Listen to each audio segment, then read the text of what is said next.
Assalamualaikum warahmatullahi wabarakatuh. Shalom, Om Swastiastu, Namo Buddhaya, salam kebajikan, salam sehat, sejahtera, dan berbudaya. Kepada yang terhormat Bapak Ibu dosen penguji ujian kinerja, perkenalkan saya Siti Ulil Asmi SPD, mahasiswa PPG Guru Tertentu tahap 2 tahun 2025, asal LPTK IKIP Saraswati dengan NIM 258170437, mengajar di Sekolah SMP Negeri 4 Tinggi Moncong. Pada hari ini akan melaksanakan praktik pembelajaran uji kinerja pada pelajaran Bahasa Indonesia kelas 7, materi mengkaji tokoh dan penokohan cerita fantasi. Berikut ini saya tunjukkan KTP saya. Terima kasih. Selamat menyaksikan.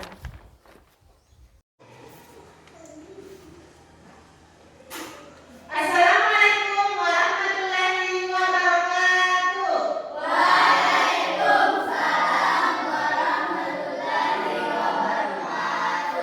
Selamat pagi anak-anak. Oke, bagaimana kabarnya hari ini?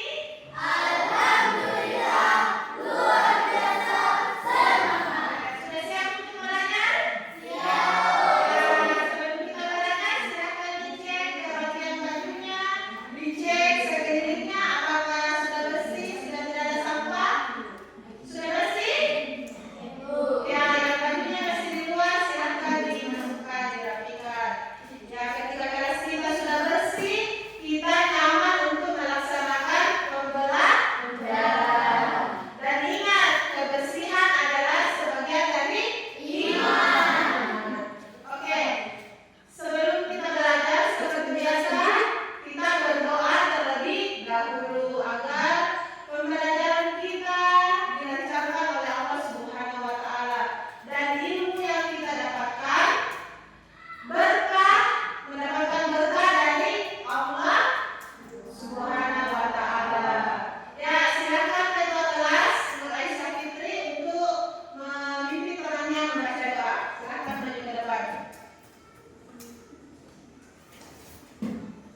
Baik,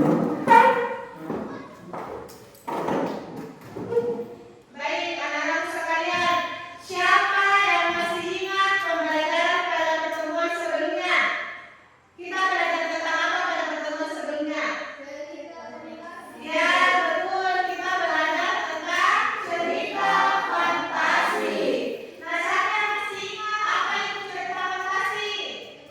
Ya, nomor satu, apa itu cerita fantasi?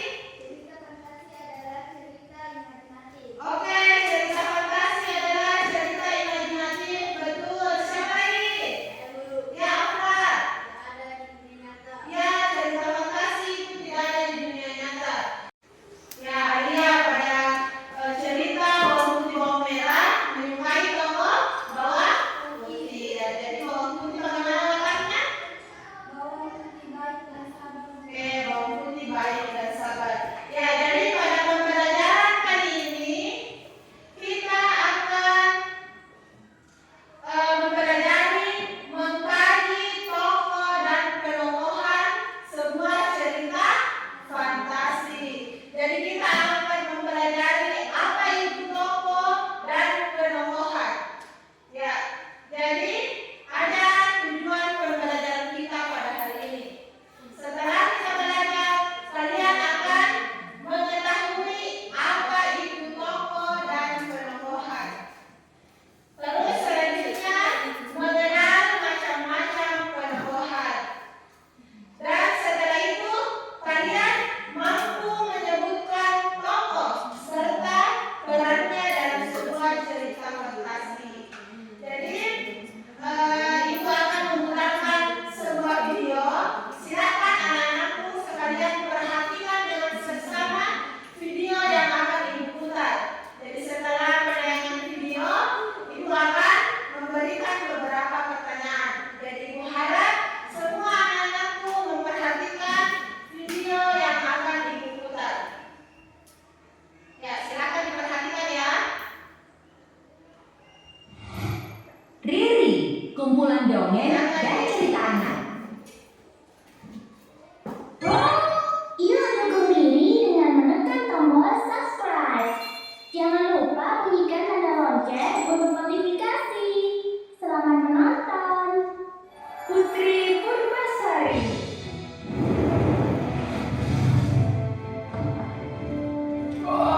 Badanku.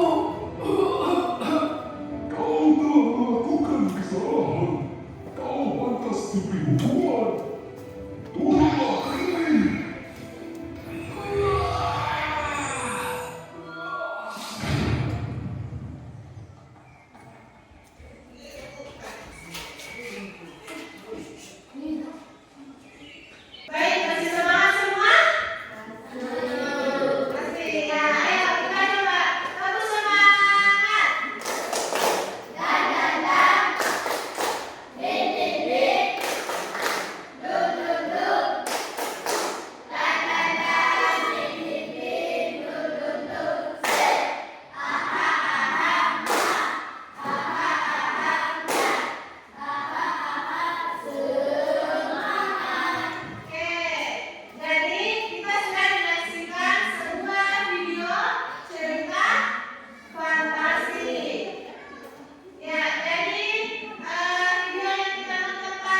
Ya, jadi tokoh itu terbagi menjadi 4. Yang pertama itu ada tokoh utama.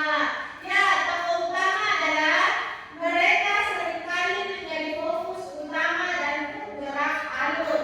Misalnya karakter utama yang memiliki misi penting, biasanya untuk mengalahkan kejahatan atau menyelamatkan sesuatu. Seperti video yang telah kita tonton tadi, tokoh utamanya siapa? Siapa yang tahu? Ya, siapa? Ya, Putri Purbasari. Jadi tokoh utama pada film yang telah kita tonton tadi, cerita pintas yang telah kita lihat tadi, tokoh utamanya yaitu Putri Purbasari. Ya, lanjut. Tokoh pendukung. Tokoh pendukung itu mereka adalah karakter yang membantu atau menemani tokoh utama dalam perjalanannya. Misalnya, tokoh yang lebih tua dan berpengalaman yang melatih atau memimpin pahlawan. Jadi tokoh pendukung itu tokoh yang membantu atau menggambarkan perilaku seorang tokoh atau suatu tokoh. Jadi cara penulis menggambarkan sifatnya, wataknya, perilakunya. Mengerti? Ya, kita lanjut. Ya, macam-macam penokohan. Ya, yang pertama ada yang namanya protagonis. Protagonis adalah tokoh yang memiliki karakter yang baik, bijaksana, jujur, dan peduli. Seperti cerita pintas yang telah kita tonton tadi. Tokoh siapa yang memiliki tokohan protagonis? Putri Purbasari, ya betul. Jadi Putri Purbasari pada cerita tadi itu dia wataknya baik, dia wataknya jujur, terus pegangan hewan. Nah, mengerti sampai sini? Ya, kita lanjut ke tokohan selanjutnya. Ada yang namanya antagonis. Ya, jadi antagonis adalah tokoh yang memiliki sifat dominan ke yang buruk. Ya, seperti jahat, pendendam, sombong, dan pembuat masalah. Ya, dan yang tadi itu yang memiliki watak antagonis siapa? Ya, kita ada Putri Purbalarang. Jadi Putri Purbalarang tadi dia merasa iri ke adiknya karena yang akan dipilih menjadi putri adalah adiknya. Jadi dia mencari cara agar Putri Purbasari itu sakit supaya dia tidak jadi putri. Mengerti? Ya, kita lanjut ke tritagonis. Jadi tritagonis adalah tokoh yang memiliki sifat netral. Jadi dia berada di tengah-tengah antara protagonis dan antagonis. Jadi mereka seringkali berfungsi sebagai jembatan yang menghubungkan protagonis dan antagonis. Jadi